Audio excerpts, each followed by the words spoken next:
कि मैं कोई को आशीर्वाद नहीं देता, सिर्फ ज्ञान देता हूं, वो भी सबको एक समान। लेकिन यह सच्चा गीता ज्ञान जो बाप हमें दे रहे हैं, वास्तव में यही उनका सच्चा प्यार है, यही उनकी आशीर्वाद है।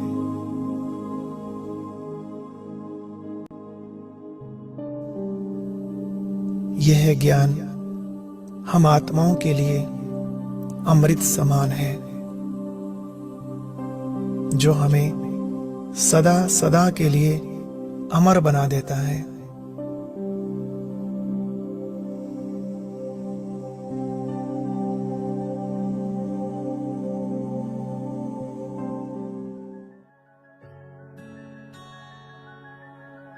अमरनाथ हो अमर बनाता, प्यार का सागर धरती पे आता। नजरें उनकी जिन पर जाए, भव सागर से तर वो जाए। कौड़ी बदले रत्न लुटाए, रत्ना कर वो शिव कहलाए। जग रचता पालन करता, नर को नारायण करता। जग रचता पालन करता, नर को नारायण करता।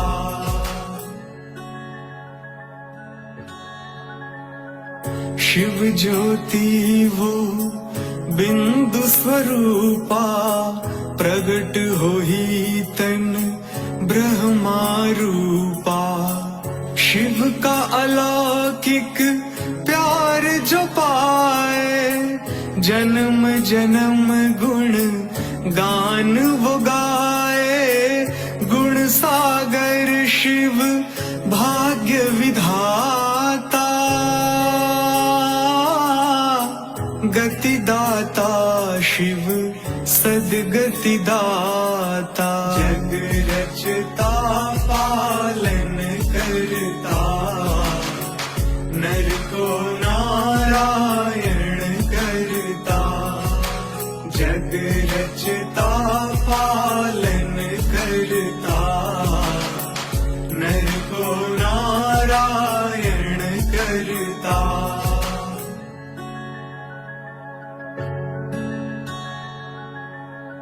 रामेश्वर तुम, गोपेश्वर तुम, देवों के महादेवेश्वर तुम। संगम पर जो तेरा होए, जीवन मुक्ति क्षण में पाए। प्राण जो भर दे पत्थर में भी, जादूगर हैं ऐसे शिव ही। जग रचता पालन करता, नर को नारायण करता। जग रचता पालन करता, नर को नारायण करता।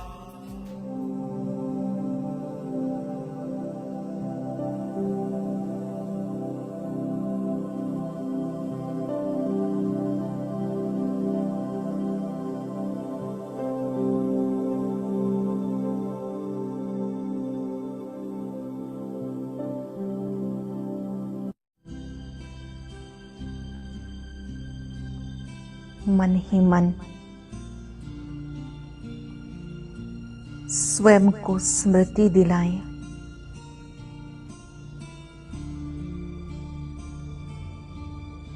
मैं एक शुद्ध आत्मा हूं।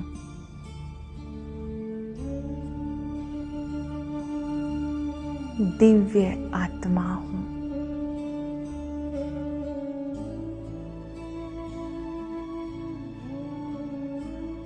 भ्रिकुटी के बीच में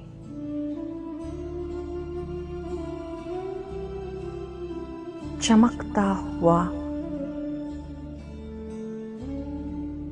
दिव्य प्रकाश हूँ।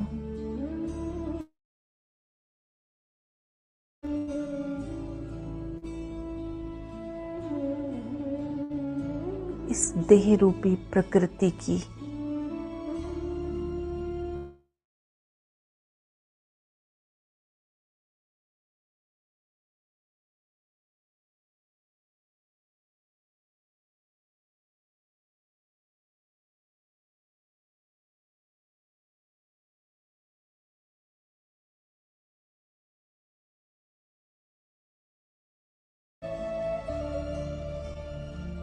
मैं इस देह को चला रही हूँ।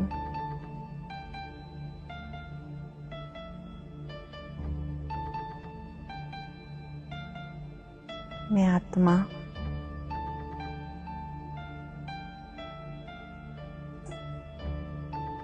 परम पिता की संतान हूँ।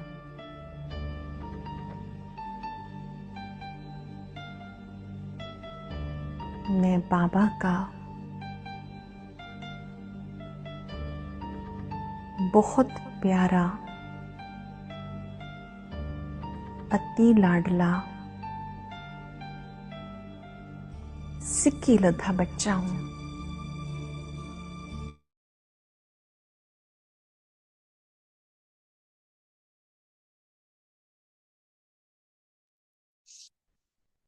ओम शांति। आशा देवी सिस्टर, आप मुरली पढ़ सकते हैं। मेरी आवाज आ रही है सिस्टर बराबर? हाँ जी। अच्छा, मैं थैंक यू शुरू करती हूँ।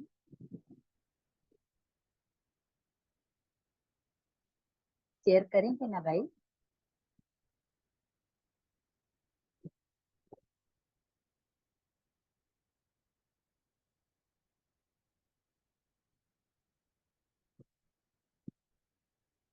आज मुरली है 2 अक्टूबर 81 की, 2 अक्टूबर 1981 की मुरली है और मुरली का नाम है सदा मिलन के झूले में झूलने का आधार। इस टाइटल से ही कितना अच्छा फील हो रहा है कि झूले में मिलन के झूले में बाबा झूला है, यानी बाबा से मिलन बनाने का, और वो भी झूले के रूप में। जैसे झूला झूलने में कितना आनंद आता है, तो इस तरह से जब हम बाबा से ही मिलन बना रहे हैं तो एक तरह से वो झूला झूलना कितना आनंददायी होता है। तो ये बाबा ने, आज हम सेकंड पार्ट पढ़ने वाला है। पहले पार्ट में बाबा ने थोड़ी सी उसको रिवाइज करते हैं कि बाबा कहते हैं कि बाप दादा खजाना तो दे ही चुके हैं, साकार द्वारा आकार अव्यक्त रूप द्वारा सर्व का खजानों के मालिक बना चुके हैं। तो बाबा कहते हैं कि तो आपको बना दिया, तो बाबा क्या आगे क्या है? बाबा तो सिर्फ मालिकों को मालिकम सलाम करने आए हैं। बाबा ने हमको मालिक बना दिया, तो वो कहते हैं कि अपने मालिकों को बाबा सलाम करने आए हैं। कितना बाबा का प्यार है, हम बच्चों से दे भी रहा है और हमको मालिक भी बना रहा है और सलाम भी कर रहा है। आगे बाबा ने एक गीत हमको याद दिलाया कि पाना था वो पा लिया, अब काम क्या बाकी रहा। तो बाबा कहते हैं कि किसका गीत है? ये ब्रह्मा का नहीं, आप बच्चों का गीत है। आगे बाबा और कहते हैं कि एक तो होता है मेला और एक होता है झमेला। तो बाबा कहते हैं कि नदी और सागर का मेला ये तो हो गया, और इसका ही मतलब है समाना, अर्थात मिलन मनाना। नदी जब सागर में समा जाती है तो वो सागर से मिलन मनाती है। तो बाबा आगे भी कहते हैं कि सागर गंगा से अलग नहीं है। गंगा सागर का जो नाम है कि ये गंगा और सागर अलग नहीं, गंगा सागर का अविनाशी मेला है, गंगा और सागर का। तो बाबा कहते हैं कि समा गए अर्थात समान बन गए, समाना मिलन मनाना। और बाबा अगला अर्थ इसका क्या बताते हैं कि समान बन गए। बाबा आगे भी कहते हैं कि मालिकों की आज्ञा मानकर मिलने के लिए आ गए हैं बाबा, मालिकों को ना नहीं कर सकते। मालिकों ने कहा तो बाबा जी हजूर हाजिर करके आ गए बच्चों से मिलने के लिए। और बाबा ऐसे ही आगे भी एक शब्द इसमें बताते हैं कि ततत्वम, जैसा मैं वैसे आप बच्चे भी। कौन कह रहा है? ब्रह्मा बाबा। और ब्रह्मा बाबा को शिव बाबा कहते हैं। तो ये तत्त्वम किस तरह से है? संकल्प और स्वरूप के रूप में, धर्म और कर्म के रूप में। तो बाबा कहे कि तत्त्वम, ये किसके वरदानी आप हो ना। आगे भी बाबा बता रहे हैं कि सदा मिलन के झूले में झूलते रहेंगे। तो कैसे? जिस मिलन के झूले में प्रकृति और माया दोनों ही आपको झुलाने वाली दासी बनकर झुलाएंगे। माया भी हमको दासी हमारी बन जाएगी और प्रकृति भी हमारी दासी बनकर हमको बाबा से मिलन के झूले को झुलाती रहेगी। आगे बाबा कहते हैं कि शक्तियों को, गुणों को और मेहनत से इनको धारण नहीं करना पड़ेगा, लेकिन क्या होगा? यह स्वयं ही श्रृंगार बन आपके सामने स्वतः ऐसा मिलन का झूला बनाएंगे जिसमें बाप और आप समान बन जाए ना, समा जाएंगे। आगे बाबा और भी आईएमपी बता रहे कि समान नहीं तो समा नहीं सकते। अगर आप बाप समान नहीं बन सकते तो बाप में समा भी नहीं सकते। बाबा कहते हैं कि मेला का मतलब यह है कि समाना, मिलन मनाना। झमेला, बाबा कहते हैं कि या तो झमेला है या तो मेला है, लेकिन बाप से तो अकेले नहीं हो सकते ना, सदा के साथी हो। तो मेला एक है और झमेले अनेक हैं। तो मेला किससे मनाना है हमको? बाप का और बच्चों का, गंगा का सागर के साथ मेला है। और झमेले यानी परेशानियां। ये तो कल की मुरली का था। तो आज की मुरली में बाबा ने 4 बातें बताई हैं जो अभी हम पढ़ने वाले हैं सेकंड पार्ट में। प्राण अव्यक्त बाप दादा की मधुर मुलाकात पार्टियों के साथ में है, और यहाँ पर बाबा मिलन बना रहे हैं कर्नाटक जोन से। इसमें बाबा ने 4 बातें कौन सी बताई हैं? सभी सदा साक्षी स्थिति में स्थित होकर हर कर्म करते हो, ये पहला वाक्य बाबा का है। बाबा अगला भी बता रहे हैं, जैसे बाप के गुणों का वर्णन करते हो वैसे स्वयं में भी वे गुण अनुभव करते हो क्या? बाबा प्रश्न ही इससे कर रहे हैं। तीसरा बाबा का है, सदा खुशी के खजानों से खेलने वाले हो ना। और बाबा ने चौथा वाक्य जो कहा है, सब वरदानी आत्माएं हो ना। तो इसका अभी विस्तार बाबा के ही शब्दों में, बाबा के मुखमंडल से ही हम सुनते हैं। मैं निमित्त हूँ, मुरली बाबा ही सुना रहे हैं, ऐसा समझकर सभी भाई बहनें, बाबा के बच्चे सुनेंगे। प्राण अव्यक्त बाप दादा की मधुर मुलाकात पार्टियों के साथ कर्नाटक जोन। सभी, पहला, सभी सदा साक्षी स्थिति में स्थित हो, हर कर्म करते हो। आप जब भी कोई कर्म करते हो तो साक्षी होकर करो। जो साक्षी हो कर्म करते हैं उन्हें स्वतः ही बाप के साथीपन का अनुभव ही होता है। हा? साक्षी नहीं तो बाप भी साथी नहीं। इसलिए सदा साक्षी अवस्था में स्थित रहो। देह से भी साक्षी, जब देह के संबंध और देह के साक्षी बन जाते हो तो स्वतः ही इस पुरानी दुनिया से भी साक्षी हो जाते हो। बहुत आईएमपी वाक्य बाबा बता रहे हैं कि साक्षी किससे होना है? देह से भी साक्षी होना है, और देह का जो संबंध है, जो हमारे संबंधी होते हैं, जब इनसे भी हम साक्षी हो जाते हैं तो सीधी सी बात है, हम पुरानी दुनिया से भी साक्षी हो जाते हैं। देखते हुए, संपर्क में आते हुए सदा न्यारे और प्यारे। हम देख भी रहे हैं, उनके साथ में, उनके संपर्क में भी है, लेकिन फिर भी हम उनसे न्यारे, उनसे अलिप्त हैं और प्यारे। जब उनसे न्यारे हो गए हर परिस्थिति से, तो हम प्यारे हो गए। यही स्टेज सहज योगी का अनुभव कराती है। सहज योगी जो बाबा कहते हैं, तो उसका बाबा ने इसका इस तरह से वर्णन किया है कि सहज योगी यानी देखते हुए, संपर्क में आते हुए, सुनते हुए साक्षी रहना, न्यारे और प्यारे रहना, ये सहज योगी। तो सदा साक्षी इसको कहते हैं, साथ में रहते हुए भी निर्लेप। हम साथ में हैं फिर भी उससे हम निर्लेप हैं। बाबा आगे भी और क्लेरिफिकेशन दे रहे हैं कि आत्मा निर्लेप नहीं है, लेकिन आत्म अभिमानी स्टेज निर्लेप है। आत्मा निर्लेप नहीं है, लेकिन आत्म अभिमानी स्टेज, जो लोग उस स्टेज पर स्थित हो जाते हैं कि मैं आत्मा हूँ, तो वो जो स्टेज बनती है वो निर्लेप है। अर्थात माया के लेप व आकर्षण से परे है। वो हमारी स्टेज माया के हर प्रकार के लगाव से वो परे है। न्यारा अर्थात निर्लेप। तो सदा ऐसी अवस्था में स्थित रहते हो? बाबा पूछ रहे हैं बच्चों से कि क्या आप सभी हमेशा ऐसी अवस्था में स्थित रहते हो कि कैसी भी परिस्थिति हो उसमें मैं निमित्त मात्र हूँ, मैं करणहार हूँ बाबा, करावनहार बाबा हम मुझसे काम करवा रहा है, तो किसी भी प्रकार की माया का वार न हो। अगर ऐसा होगा तो बाप पर बलिहार जाने वाले माया के वार से सदा बचे रहेंगे। जब हम निर्लेप रहेंगे, अलिप्त रहेंगे, न्यारे और प्यारे रहेंगे, तो किसी भी प्रकार से माया हमको अपने फंदे में फंसा नहीं सकती। और बाबा इसी का अगला क्लेरिफिकेशन दे रहे हैं कि अगर आप बाप पर बलिहार हो तो माया के वार से हमेशा बचे रहोगे, सेफ रहोगे। बलिहार वालों पर वार नहीं हो सकता। अगर बाबा पर ही हम समर्पण हो गए तो हमारे ऊपर वार कैसे हो सकता है? बाबा तो तब जब बाबा पर समर्पण है, बाबा को हमने अपना सर्वस्व न्यौछावर कर दिया है, बलिहार हो गए हैं, तो बाबा हमारा रक्षक बन गया ना, तो माया उसके बाबा के पास कैसे आ सकती है? तो ऐसे हो ना। बाबा पूछते हैं जैसे फर्स्ट चांस मिला है वैसे ही बलिहार और माया के वार से परे रहने में भी फर्स्ट। बाबा कहते हैं कि आपको फर्स्ट चांस मिला है ना बच्चों, तो जैसे आप जानते हो कि मुझे फर्स्ट चांस मिला है वैसे बलिहार जाना भी है और माया के वार से भी परे रहने में भी फर्स्ट आपको बनना है। और ये माया से परे कैसे रहेंगे? जब बाप से हम मिलन मनाते रहेंगे।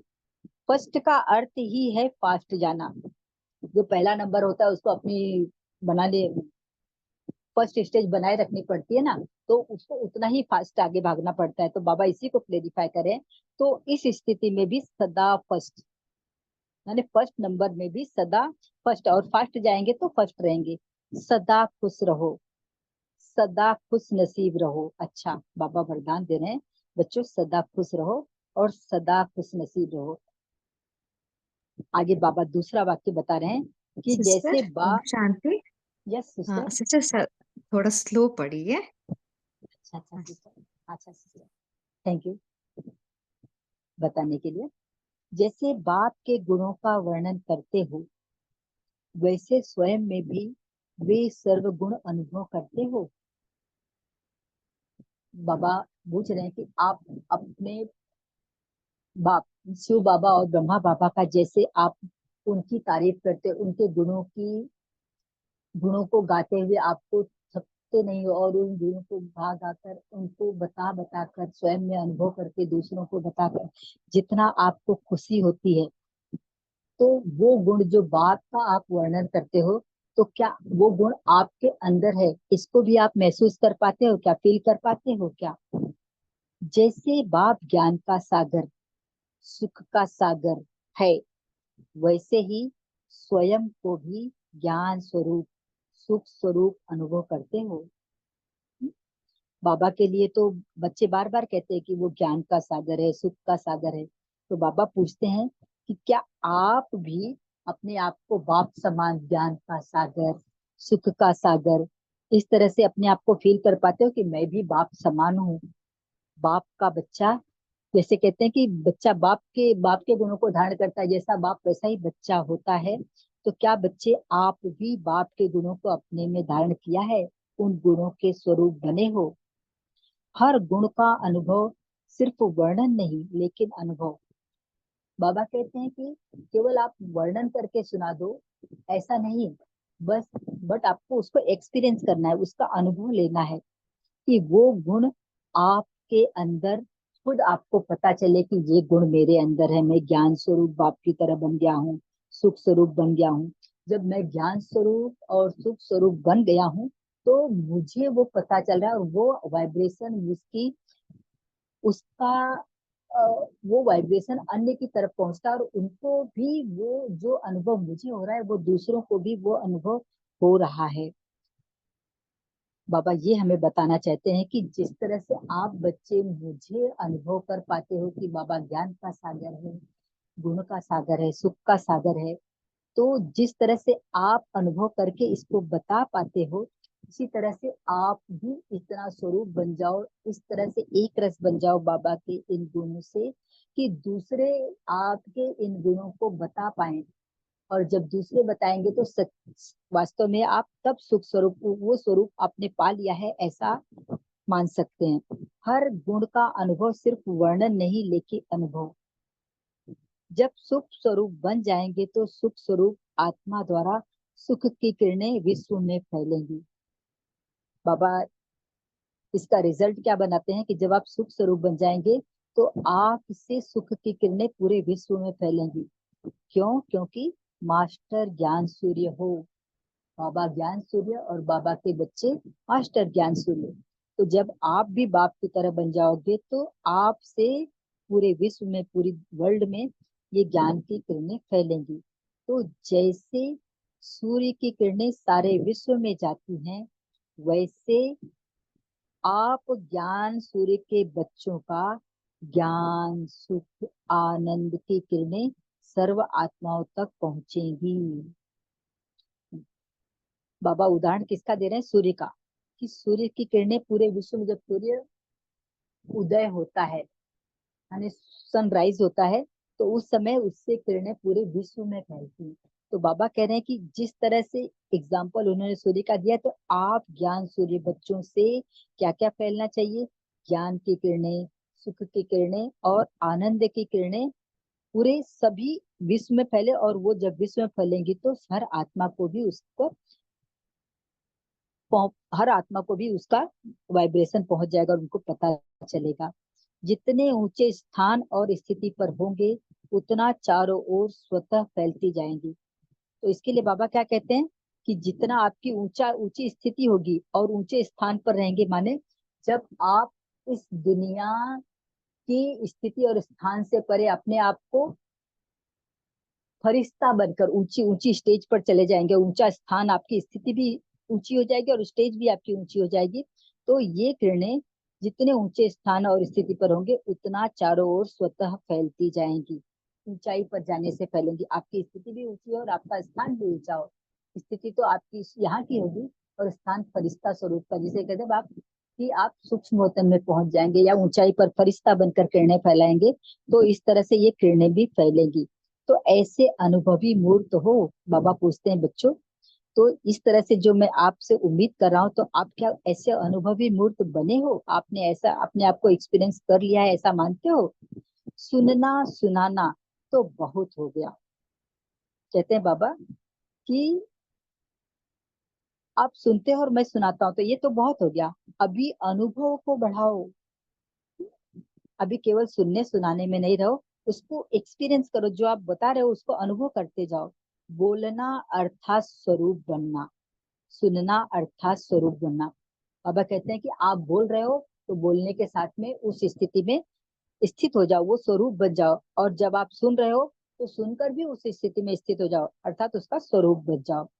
अब बाबा अगला तीसरा वाक्य बाबा बता रहे हैं, सदा खुशी के खजानों से खेलने वाले हो। हाँ, बाबा पूछते हैं, तो खुशी भी एक खजाना है जिस खजाने द्वारा अनेक आत्माओं को माला माल बना सकते हो। बाबा कहते हैं कि बाबा का एक वाक्य है ना कि ब्राह्मणों के खुशी का खजाना पूछना जाए तो ब्राह्मणों के खजाने को देख लो। तो बाबा कहते हैं कि खुशी का एक खजाना है जिस खजाने द्वारा अनेक आत्माओं को माला माल बना सकते हो। जब आप खुश रहोगे तो आपके वाइब्रेशन, आपको देखकर अनेक लोग खुश हो जाएंगे। तो आप खुद तो खुश रहोगे और दूसरों को भी माला माल बना सकते हो। आजकल विशेष इसी खजाने की आवश्यकता है। हाँ, बाबा हमें याद भी दिला रहे हैं कि ये जो खजाना खुशी का केवल ब्राह्मणों को अभी मिला है बाबा के द्वारा, तो वो खुशी का खजाना अब आपको सबको इससे माला माल करना है। इसी खजाने की आवश्यकता जरूरत है। और सब हैं लेकिन खुशी नहीं है। सारी चीजें भरी हुई हैं, बड़े बड़े धनवान है, अल्लाह लोगों के पास भरपूर है, भंडारे उनके भरपूर है, लेकिन इतना होते हुए भी उनके चेहरे पर खुशी नहीं दिखाई देती। तो बाबा कहते हैं कि आप सबको तो खुशियों की खान मिल गई है। जो लौकिक दुनिया है वहां पर खुशियों की कमी है, सब कुछ भरा है, लेकिन कमी किस चीज की है? खुशी की। लेकिन बाबा कहते हैं कि जो बाबा के बच्चे हैं, आपको तो खुशियों की खान मिल गई है, खजाना मिल गया है, अनगिनत खजाना मिल गया है। केवल खुशी ही नहीं, बाबा ने बहुत सारे खजानों से हमको भरपूर कर दिया है। खुशी के खजाने में भी वैरायटी है ना। तो बाबा कहते हैं कि केवल खुशी ही एक खजाने की बात नहीं, इसमें भी अलग अलग वैरायटी है। तो कभी किस बात की खुशी, कभी किस बात की खुशी, कभी बालकपन की खुशी तो मालिकपन की खुशी। बाबा कहते हैं कि अलग अलग वैरायटी, कभी आप बालक बनकर खुशी हो तो कभी मालिक बनकर खुश हो। कितने प्रकार के खुशी के खजाने मिले हैं। बाबा बच्चों से पूछते हैं कि आपको पता है बच्चों कितने प्रकार के मिले हैं। वो वर्णन करते हुए औरों को भी माला माल बना सकते हो। जितनी खुशियां आपको मिली हुई हैं उसको वर्णन करते हुए क्या करना है, आप जब दूसरों को वो बताओगे, वो स्वरूप बनकर बताओगे। केवल बताना ही नहीं, बाबा ने इसके पहले भी बताया ना कि आपको बोलते हुए भी स्वरूप बनना है, सुनते हुए भी स्वरूप बनना है। तो जब आप वर्णन करते हुए औरों को भी माला माल बना सकते हो तो इन खजानों को सदा कायम रखो। हाँ, तो ये जो खजाने आप वर्णन करके वाइब्रेशन द्वारा दूसरे को बता सकते हो तो इनको हमेशा कायम रखो। बाबा को ये सदा शब्द बहुत पसंद है।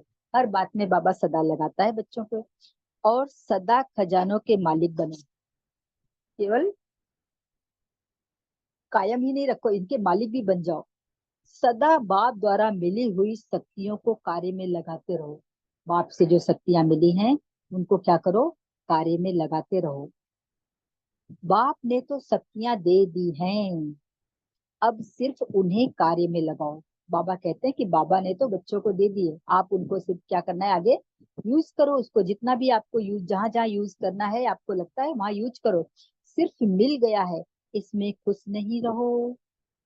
बाबा हमको एक कहते सावधानी दे रहे हैं कि मिल गया इसलिए आप मत खुश हो जाओ, लेकिन जो मिला है वो स्वयं के प्रति और सर्व के प्रति यूज करो।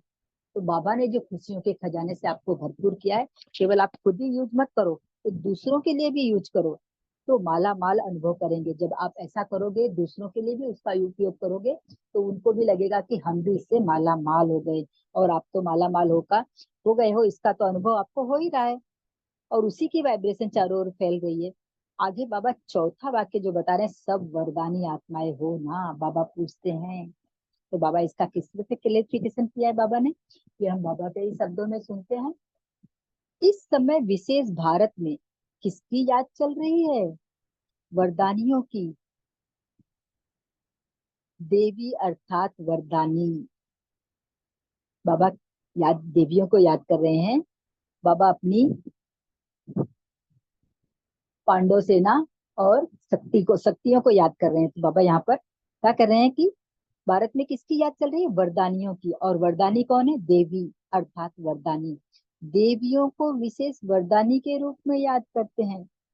तो ऐसा महसूस होता है कि हमें याद कर रहे हैं। बाबा पूछते हैं कि बच्चों, आप अपने आप को अनुभव कर पाते हो कि ये सारे जो आत्माएं लौकिक में हैं, ये आपको याद कर रहे हैं। आप बाबा के बच्चों को याद कर रहे हैं, क्योंकि बाबा ने अपने बच्चों पांडव और शक्तियों को इन खजानों से भरपूर कर दिया है। और उनको केवल भरपूर ही नहीं किया है, स्वयं के लिए ही नहीं किया है, इतना बाबा ने भरपूर कर दिया है कि वो अब बाबा बांटने के लिए कह रहे हैं। क्यों बांटने के लिए कह रहे हैं, क्योंकि अन्य आत्माओं को इसकी जरूरत है और वो एक तरह से मांग रहे, याचना कर रहे हैं। तो आपको ऐसा महसूस होना चाहिए कि वो हमें याद क्यों कर रहे हैं, क्योंकि उनको ये जो शक्तियां बाबा से मिली हैं उनकी उनको आवश्यकता है। अनुभव होता है, बाबा पूछते हैं, भक्तों की पुकार महसूस होती है। आपके भक्त लोग हैं जो आपसे मांग रहे हैं, याचना कर रहे हैं।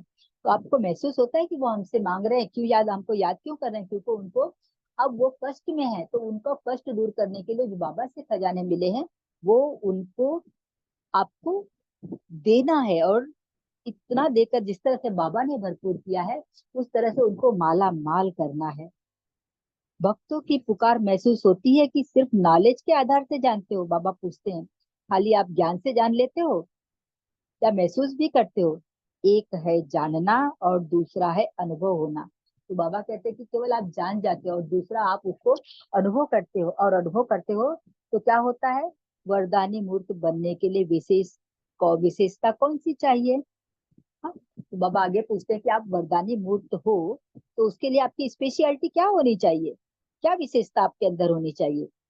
आप सब वरदानी हो ना? बाबा फिर से पूछते हैं, आप सब वरदानी हो ना? बाबा बता रहे हैं, यहाँ पर पूछने दो। तो वरदानी की विशेषता क्या है? वे सदा बाप के समान और समीप रहने वाले होंगे। बाबा खुद ही बता रहे हैं कि जो वरदानी आत्माएं होंगी वे बाप के समान होंगी। जैसे बाप सभी बच्चों को भरपूर करता है हर ज्ञान गुण शक्तियों खजानों सुख शांति पवित्रता से, हर तरह से बाबा हमको भरपूर कर, अष्ट शक्तियां सूक्ष्म अष्ट शक्तियां स्थूल, इन सब से बाबा हमको भरपूर कर देता है। बाबा हमें किन किन चीजों से भरपूर करता है अभी कुछ तो हम अनुभव कर पाते हैं, कुछ का हमने पता किया, लेकिन अभी बाबा के द्वारा प्राप्त हुई हर शक्तियां ज्ञान गुण विशेषताओं को अभी भी हम महसूस तो कर पाते, लेकिन उसको बता नहीं पाते हैं। तो बाबा कहते हैं कि कौन है? वे सदा बाप के समान और समीप रहने वाले होंगे जो वरदानी आत्माएं होंगे। अगर कभी बाप समान और कभी बाप समान नहीं, लेकिन स्वयं के पुरुषार्थी, तो वरदानी नहीं बन सकते। बाबा वरदानियों की विशेषता बनाए, और जो वरदानी नहीं उनके लिए भी बाबा बता रहे हैं कि आप कभी तो बाप समान बन जाते हो और कभी ऐसा लगता है कि आप बाप समान नहीं हो, लेकिन पुरुषार्थी हो। अभी भी आप पुरुषार्थ कर रहे हो उस गुण ज्ञान शक्तियों को पाने के लिए, बाबा से वो गुणों को उन विशेषताओं को लेने के लिए। तो बाबा कहते हैं कि ऐसे वरदानी, ऐसे जो पुरुषार्थी हैं वो वरदानी नहीं बन सकते। जो समान है वही केवल वरदानी बन सकते हैं। क्यों? बाबा कारण भी बता रहे हैं। बाप पुरुषार्थ नहीं करता लेकिन सदा संपन्न रूप में है। बाबा अपनी स्वयं की विशेषता बता रहे हैं, ब्रह्मा बाबा की और बाप की कि बाप पुरुषार्थ नहीं करता लेकिन वो संपन्न रूप में है। तो अगर बहुत पुरुषार्थ करते हैं तो पुरुषार्थी छोटे बच्चे हैं। बाबा और भी आगे क्लियरी करते हैं कि अगर आप अभी तक पुरुषार्थ कर रहे हो इसका मतलब आप छोटे बच्चे हो, और छोटे बच्चों को तो वो कैसे दाता बन सकता है, वो कैसे वरदान दे सकता है? वो बाप समान नहीं है। समान अर्थात संपन्न। हाँ, बाबा और क्लियरी करते हैं कि जो समान बन गया यानी वो संपन्न हो गया, हर ज्ञान गुण शक्तियों से भरपूर हो गया, संपूर्ण बन गया। ऐसे सदा समान रहने वाले सदा वरदानी होंगे। हाँ, बाबा और क्लियर करते हैं कि जो इस तरह से समान होगा वही वरदानी बनेगा।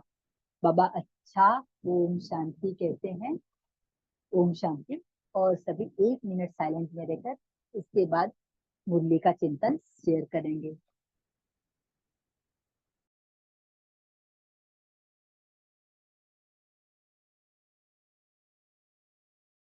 ये पढ़ना है? अच्छा, मैं पढ़ती हूँ। ऐसे बाप समान सदा बाप के मिलन मनाने के झूले में झूलने वाले, पाना था वह पा लिया, ऐसे सर्व प्राप्ति स्वरूप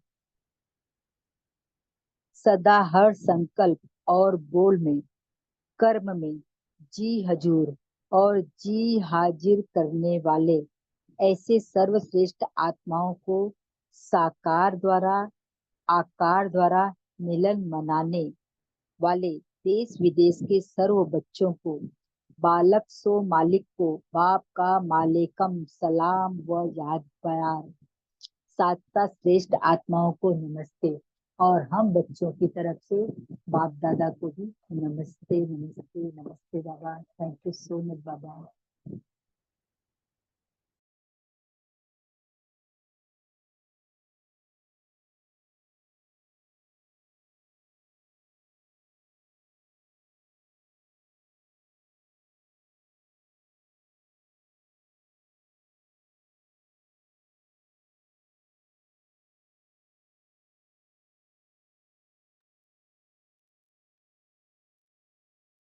ओम शांति। Thank you sister. आप सभी चिंतन शेयर कर सकते हैं।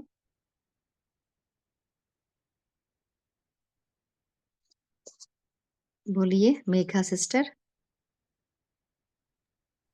ओम शांति सिस्टर। आज जो बाबा है हमारा ज्ञान का सागर है, सुख का भी सागर है। तो आज बाबा ने 2 एग्जाम्पल दिए बाबा के ही। जैसे बाबा ज्ञान का सागर है, सुख का सागर है, हम उसके ज्ञान स्वरूप और सुख स्वरूप बने हैं क्या, उसका हमें अनुभव करना है। और उसका अनुभव करने के लिए हमारा स्थान और हमारी स्थिति ऊंची होनी चाहिए।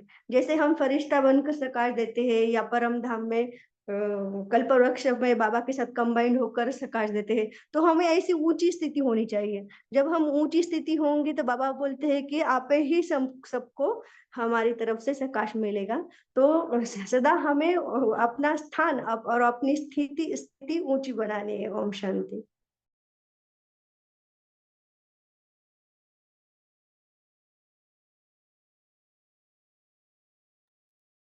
और कोई शेयर करना चाहते हैं?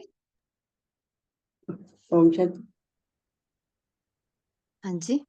हाँ, बाबा कहते हैं आज सदा खुशी के खजाने से खिल गए हो, बल्कि पूछ रहे हैं खजाने। खजाने तो अनेक है, इस खजाने द्वारा ही हम सबको मालामाल कर सकते हैं।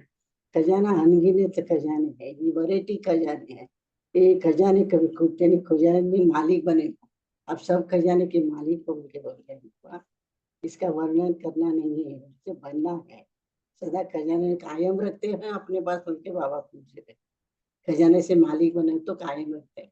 ओम शांति में खजाने से तो भरपूर है, अपने खुद को करना है, दूसरों की खुशी के खजाने देने हैं। ओम शांति।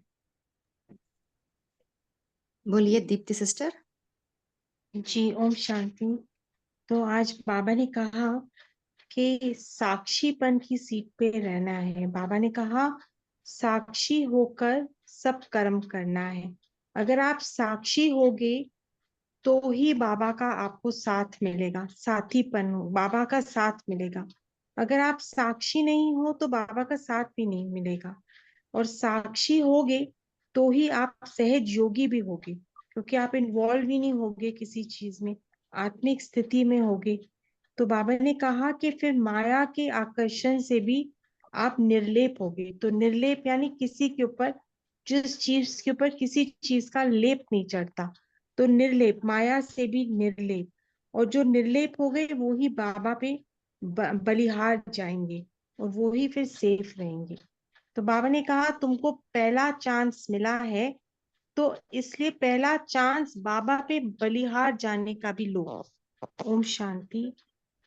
ओम शांति। ओम शांति दीदी, बताओ मैं। हाँ जी बोलिए। बाबा कहते हैं जैसे बाबा गुणों की वर्णन करते हैं ना, वैसे स्वयं में भी स्वर्ण गुणों का अनुभव करते चलो। बाबा के कैसे गुण है ना, हमारे भी वैसे गुण गुण है, ऐसे अनुभव करते चलो। बाबा कैसे ज्ञान का सागर है और सुख का सागर है, ऐसे स्वरूप आप में आप अनुभव करो बोल के आज बोले हैं। और सुख स्वरूप आप ही बनते जाएंगे, तो सुख स्वरूप आत्मा द्वारा सुख को किरणें आप विश्व में फैलते रहेंगे बोल के बाबा आज बोले हैं। और तो जैसे सूर्य की किरणें जैसे सारे विश्व में जाती है ना, वैसे आपकी ज्ञान की सूर्य की किरणें, सुख के किरणें, आनंद की किरणें सर्व आत्माओं को पहुंचाओ बोल के आज बाबा ने कहा है दीदी। ओम शांति दीदी। हाँ जी बोलिए आरती सिस्टर। आपने कहा कि कोई भी परिस्थिति आए, कैसी भी परिस्थिति आए, हमें साक्षी होकर साथ में कंबाइन रखना है। यदि मेरा क्वेश्चन था कि साक्षी अगर कैसे देखा जाता है, मतलब ये कैसी स्थिति होती है, या हमारे मतलब अनुभूति में कोई संकल्प नहीं चले उसे साक्षी स्थिति बोलते हैं क्या? मुझे ये थोड़ा सा समझ में नहीं आया। हाँ जी सिस्टर, अभी हम शेयर करेंगे। हाँ बोलिए तेजल सिस्टर। ओम शांति। तो जैसे जब भी आशा दीदी जी पढ़ रहे थे ये, तो जब वरदानी मुहूर्त का आया ना, तो बाबा ने कहा कि वे सदा बाप के समान और समीप रहने वाले होंगे। तो ये है इसकी वरदानी मुहूर्त की विशेषता, मीन्स उसकी एलिजिबिलिटी। अदरवाइज हम नहीं बन सकते वरदानी मुहूर्त। तो तभी जैसे बाबा ने टच कराया कि हम ये स्वमान ले सकते हैं कि मैं सदा बाप समान और समीप आत्मा हूँ। जब हम यही स्वमान को अंदर अंदर घूटते रहेंगे तो बाबा के गुण हमें अनुभव होंगे। जैसे बाबा सब गुणों में अथाह है, सागर है, तो वैसे सागर के समान रहने से और उसको अनुभव अपने साथ रखने से हम भी मास्टर सागर अनुभव करेंगे कि मेरे में भी वो ही बाप के समान इतना अथाह गुणों का भंडार पड़ा है, तो मुझे ये यूज करना है। तो ऐसी फीलिंग तभी आ रही थी, तो इसलिए शेयर किया। ये जैसे बाबा की टचिंग होती है, जैसे हम पढ़ते पढ़ते जाते हैं और इन्वॉल्व होते हैं, तो बाबा समझाता है कि बच्चे क्या करो। तो ये सबके साथ शेयर कर रहे हैं। ओम शांति। हाँ जी। सो आज की मुरली में बाबा ने ऐसा मुरली है कि बाबा ने साक्षी अवस्था माना क्या है, उससे उसको पाने के लिए हमें क्या पुरुषार्थ करें। होल मुरली ऐसा एक फ्लो में था। मेरा चिंतन चला कि देखिए, बाबा इज ए ग्रेट टीचर। एक टीचर जब कुछ टॉपिक के ऊपर जब बात करते हैं ना, वो इररिलेवेंट बात नहीं करते है ना, टॉपिक का रिलेटेड डायरेक्टली और इनडायरेक्टली रहता है। ऐसे ही बाबा का ही है, जब बाबा कुछ टॉपिक लेते हैं ना, उसका रिलेटेड ही रहता है, स्टेप्स रहता है। इस मूल्य में बाबा ने पहले क्या कहा, साक्षी अवस्था। साक्षी अवस्था का डेफिनेशन क्या है? साक्षी अवस्था माना देह के संबंध, देह और देह की पुरानी दुनिया से साक्षी माना डिटैच हो जाना। ये है साक्षी अवस्था। उसका रिजल्ट क्या है? जब हम कंप्लीटली 100% डिटैच हो जाते हैं ना, तब निर्लेप होता है। दैट्स कॉल्ड आत्मा अभिमानी स्थिति को निर्लेप कहते हैं, माना आत्मा अभिमानी स्थिति को पाना। जब उस स्थिति को हम अवस्था को पाते हैं ना, तब बाबा को कंप्लीट हम सरेंडर हो जाते हैं। माना साक्षी स्थिति माने क्या है? हमारा स्मृति रहना है कि सदा मैं निमित्त हूँ, मैं ट्रस्टी हूँ, करण करावनहार बाप है, मैं निमित्त करा रही हूँ। इस स्मृति से हमें उस अवस्था को पा सकते हैं। उसका रिजल्ट क्या है? हम तब क्या होते हैं, हम सरेंडर बुद्धि बन जाते हैं, बलिहार हो जाते हैं बाबा से। तब हम माया के वार से बच जाते हैं। उसको, उस अवस्था को हमें पाने के लिए कुछ पुरुषार्थ करना है। पहला पुरुषार्थ क्या है? इसलिए बाबा ने हमें ट्रैफिक कंट्रोल दिए है। माना घंटे में 1 मिनट, जब बार बार जब टाइम मिलता है ना, एक मिनट है ना, हमें अपना स्वयं का सर्व गुण हमें अनुभव करनी है। एग्जाम्पल देखिए, मेरे पास एक इलेक्ट्रिक कार है। ओके, वो 2 घंटा चल सकता है फुल बैटरी किया तो। 2 घंटे के बाद में मुझे चार्ज करनी है, तभी वो चल सकता है। ऐसे ही हमें बार बार हमारा आत्मा के बैटरी को चार्ज करनी है। कैसे चार्ज करनी है? अपने आप को वो सर्व गुणों का अनुभव करना है। वो क्यों, जब हम अनुभव करते हैं ना, तभी वो भरपूरता अनुभव करते हैं आत्मा। नहीं तो आत्मा को खालीपन महसूस होता है। क्योंकि क्या है कि, इसलिए बाबा कह रहे कि स्वयं को सर्व गुणों को अनुभव करना है। नेक्स्ट क्या है? इससे क्या प्राप्त होती है? इससे हमें खुशी प्राप्त होती है। जब हम साक्षी बनते हैं ना, तब हमें खुशी प्राप्त होती है, सर्व खजानों को प्राप्त कर सकते हैं। इससे उसका एंड रिजल्ट क्या है? हम वरदानी बनते हैं, है ना। बाबा ने ब्यूटीफुल वे से, बाबा ने आज की मुरली में स्टेप बाय स्टेप हमें बता रहे। हमें क्या करना है? हमें इस पुरुषार्थ करने के लिए अभी हमारा बैटरी को बार बार बार चार्ज करना है। तभी क्या होता है, क्योंकि मन को खुशी चाहिए, मन बुद्धि को खुशी, आनंद, शक्ति प्राप्त होता रहना है। नहीं तो क्या होता है, मन बुद्धि वीक हो जाता है और बाहर के जो नेगेटिव एनर्जी है ना, उसको ऑब्जॉर्ब कर देती है। तब बाद में हम उसके अटैच हो जाते हैं। नहीं तो विकार, हमारा कुछ ना कुछ अंश वंश से हम उस परिस्थिति से अटैच हो जाते हैं। ये मेरा चिंतन चला। ओम शांति। और कोई शेयर करना चाहते हैं?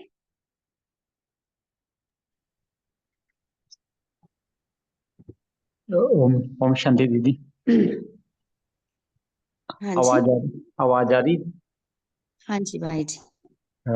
ये आज मुरली में बहुत अच्छा लगा कि एक पॉइंट आया, बाबा ने कहा कि आत्मा निर्लेप नहीं है, लेकिन आत्मा अभिमानी स्थिति निर्लेप है। क्योंकि आत्मा के ऊपर लेप लगता है, आत्मा के ऊपर माया का वार होता है। लेकिन जब हम आत्मिक स्थिति में है, आत्म अभिमानी स्थिति में है, बाप की याद में है, तो आत्मा निर्लेप है। इस पे माया वार नहीं कर सकती। ये बहुत ही अच्छा पॉइंट लगा।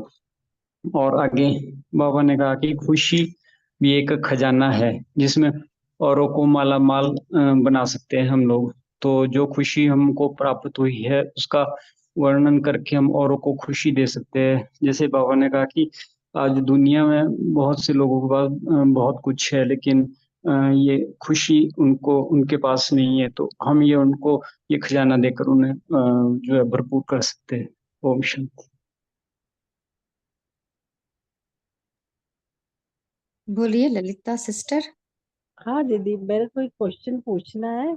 अभी कल परसों की मुरली में आया ना कि भाई पढ़ाई आंखें खोल के पढ़नी चाहिए ये, और तो फिर योग में अपन आंखें बंद कर सकते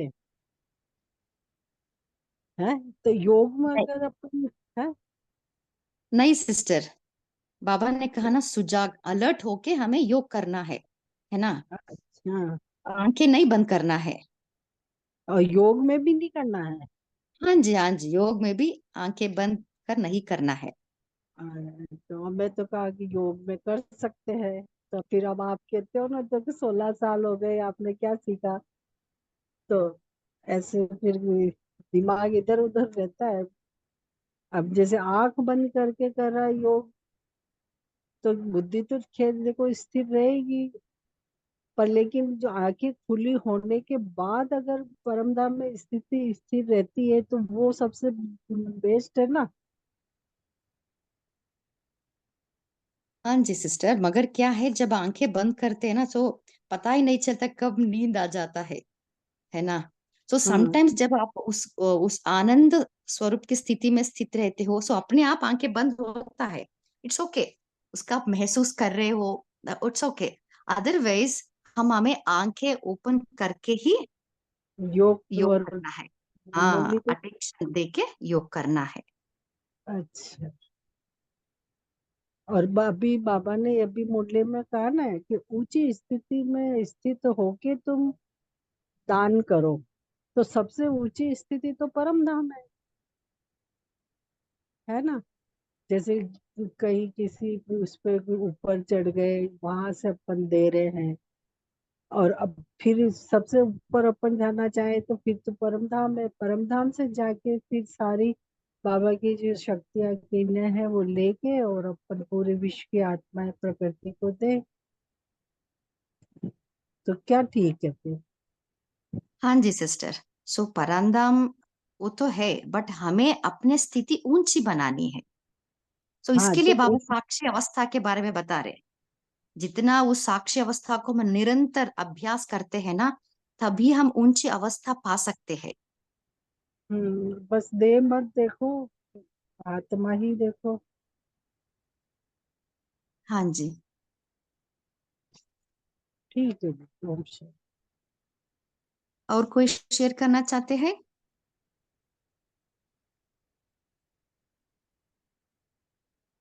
और क्या कहा बाबा ने?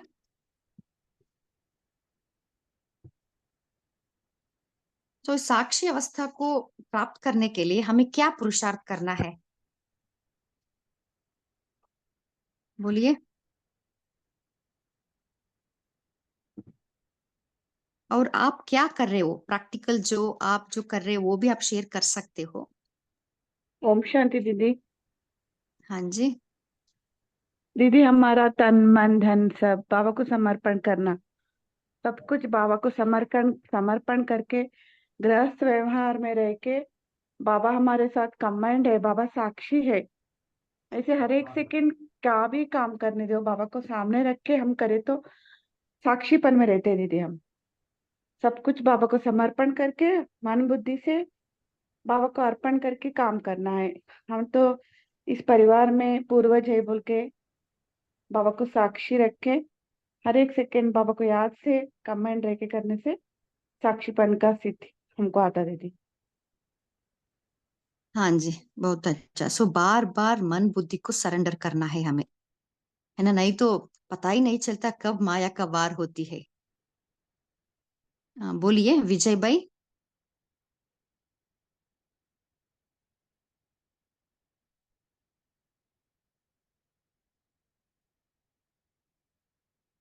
विजय भाई, आप शेयर करना चाहते हैं? बोलिए दीप्ति सिस्टर। जी ओम ओम शांति। जी साक्षी आप बोलिए। बाबा ने बताया इसमें साक्षी मतलब आत्मा अभिमानी स्थिति में रहना, यही साक्षीपन है। ओम शांति। हाँ जी, बोलिए।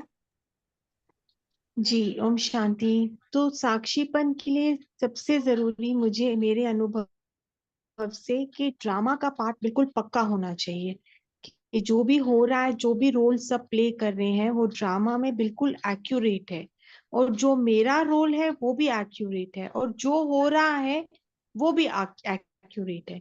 तभी साक्षीपन की स्थिति में हम सेट हो पाते हैं। ओम शांति। नहीं तो हाँ जी, इन्वॉल्व हो जाते हैं, चलता है, क्वेश्चंस चलते हैं।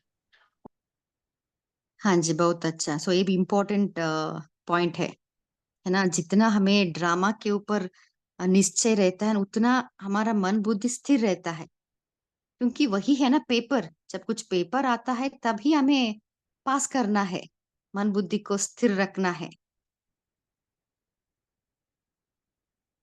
और बार बार आत्माभिमानी स्थिति का अभ्यास करना, कौन सा भी ड्रिल प्रैक्टिस करना। सो अपने आप के ऊपर अटेंशन और चेकिंग रखे हमें करना है। आप सभी पोल का आंसर कर सकते हैं।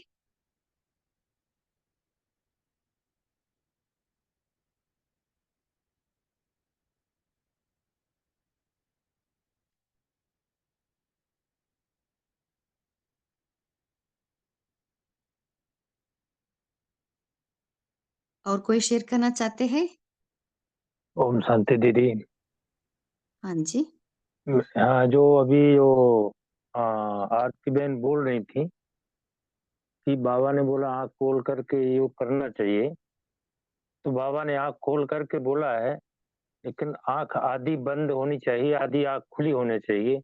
इसी को जागृत अवस्था कहते हैं, और चेतनता से जो बाबा बोलता है उसका ध्यान करना चाहिए। ये मेरा अनुभव कहता है। ऐसा ही योग योग सही लगता है, और जहां भी आप अपनी बुद्धि को टिकाएंगे वहीं टिकेगी। ओम शांति। हाँ जी, बोलिए जी। वसुधा सिस्टर। ओम शांति सिस्टर। साक्षी अवस्था में जो एक प्रैक्टिस है खुद के पार्ट को डिटैच होके देखना, वो बहुत हेल्प करता है, चाहे हम उसको ट्रैफिक कंट्रोल में करें बीच बीच में या कभी भी। और उसमें जब हम डिटैच होके अपने पार्ट को ही देखते हैं, तो जिसको बाबा बोलते हैं ना चेक एंड चेंज, उसमें बहुत हेल्प मिलती है। कि जब हम डिटैच होके, यार्डस्टिक हमारे पास बाबा की श्रीमत है कि मेरे से इस श्रीमत के हिसाब से कहीं कोई गलती तो नहीं हुई, या कोई भी परिस्थिति है, चैलेंजिंग सिचुएशन है, तो उसमें मेरा एक्शन रिएक्शन या क्या चीज कैसे रही। तो मुझे लगता है साक्षी में सबसे पहले मतलब एक बहुत जरूरी अपना पार्ट डिटैच होके देखने से बहुत हेल्प मिलती है अपनी प्रोग्रेस में। Thank you. हाँ जी, बहुत अच्छा। बोलिए अनीता सिस्टर। ओम शांति दीदी,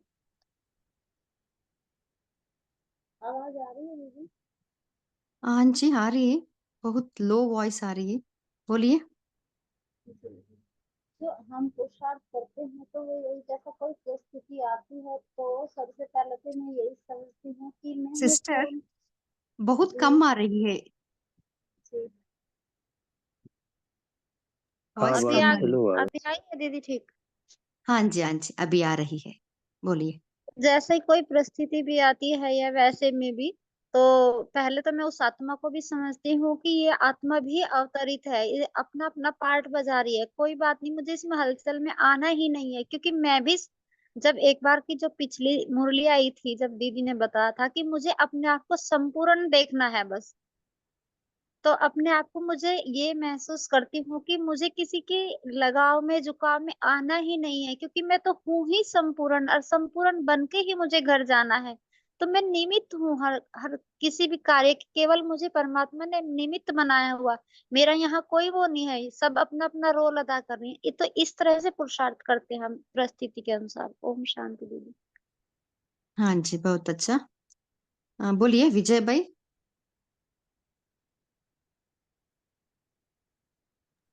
ओम शांति। अभी अभी किसी ने, माता बहन ने पूछा था, वो आंखें खोलकर योग करना चाहिए बंद करके।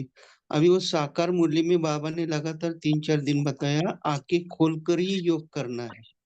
अगर आंखें खुली नहीं रखेंगे तो आपका दुकान लूट लेंगे। ये अभी बाबा ने 3-4 दिन पहले ही कहा है। और जब हम आंखें बंद करते तो हो सकता है अपनी नींद भी लग जाती है या अपने दूसरे घर परिवार के विचार में गुम हो जाते हैं। इसलिए जब भी कहीं चलते फिरते घूमते हमारी आंख हमेशा खुली रहना चाहिए, मतलब इसी को योग कहते हैं। ओम शांति। हाँ जी, अभी समय भी हो रहा है। आशा देवी सिस्टर, आप होमवर्क देना चाहते हैं?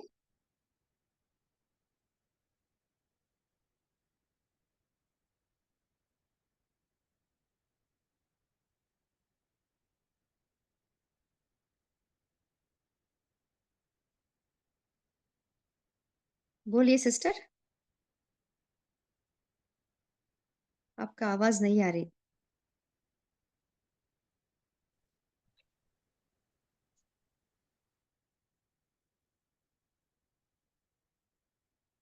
सिस्टर, दीदी ओम शांति, मैं बोल सकती हूँ? हाँ सिस्टर, अभी टाइम हो रहा है, हम कल सुनेंगे। हाँ कल, नहीं हाँ नहीं, एक थोड़ा अनाउंसमेंट। सा ही छोटा सा क्वेश्चन है दीदी। क्योंकि जो मैं पुरुषार्थ के बारे में अगर मैं मतलब कुछ पूछना चाहूँ तो मैं किस समय कॉल कर सकती हूँ? ओके, कल बफर डे है। हाँ जी। कल हम डिस्कस करेंगे। और जी एक अनाउंसमेंट करनी है कि कल बफर डे में हम इस वीक का मुरलियों का रिवीजन करेंगे, जो जी जी हो गया ना 13-4-81, 15-4-81 और 2-10-81।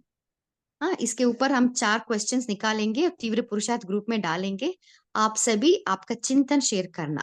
जी दीदी, तीव्र पुरुषार्थी हाँ में दीदी अभी मैं ऐड नहीं हूँ। जब से वो चेंज हुआ तो जब से मेरा नंबर निकल गया उसमें से। ओके, हाँ जी, शेरू भाई जी को आप चैट बॉक्स में डालिए, वो आपको डालेंगे उस जी दीदी। ग्रुप। ओके, हाँ जी, थैंक यू दीदी। हाँ। आशा देवी सिस्टर। मेरी आवाज आ रही है सिस्टर आपको? हाँ जी, हाँ जी। हाँ, आज का होमवर्क जो बाबा ने चारों बोला है, मैं इसी पे होमवर्क सोचा मैंने। तो बाबा ने जैसे मैं कहा है कि साक्षी स्थिति में स्थित रहना, ये पहला होमवर्क। और दूसरा है कि वाहरे मैं स्वयं में भी जो बाबा के गुण हैं वो मेरे में भी गुण हैं, तो वाहरे मैं, ये याद रखना है कल। और तीसरा है कि कुछ भी परिस्थिति आए, हमें हमेशा कल के दिन एटलीस्ट ये ध्यान रखना है कि हमें खुश रहना है, कुछ भी हो कैसा भी हो हमें खुश रहना है। और ये भी कल याद रखना है कि मैं वरदानी मूर्त हूँ, मैं देवी हूँ और मुझे सबको देना है, कैसी भी आत्मा हो मुझे देना है। तो ये चारों ही बाबा के जो वाक्य हैं, इसी पर हम कल होमवर्क लेते हैं। और 1 मिनट का योग करेंगे हम लोग, ठीक है? हाँ जी। हाँ, सभी बाबा के बच्चे भ्रिकुटी सिंहासन पर अपने स्थित हो जाए और यहाँ से सीधा पहुंच जाए सूक्ष्म वतन ब्रह्मा बाबा बाप दादा के पास। और ये सारी जो होमवर्क मिला है कल हम इसको अच्छे से कर पाए, इसके लिए बाबा हमको वरदान दे रहे हैं। और बाबा कह रहे हैं, बाबा ने जो कहा ना कि अभी पिछले कई दिनों से, बाबा 4-5 दिनों से लगाए हैं कि आंखें खोलकर पढ़ना है, आंखें खोलकर योग करना है। आप आंखें बंद करोगे तो माया आपके विचारों में आ जाएगी। तो इसलिए आंखें खोलकर हम बाबा से ये वरदान बाबा हमें दे रहे हैं। और इन सारे वरदानों को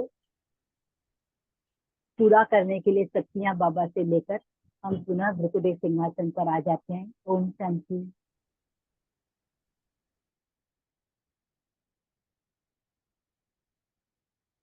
हाँ, थैंक यू सिस्टर।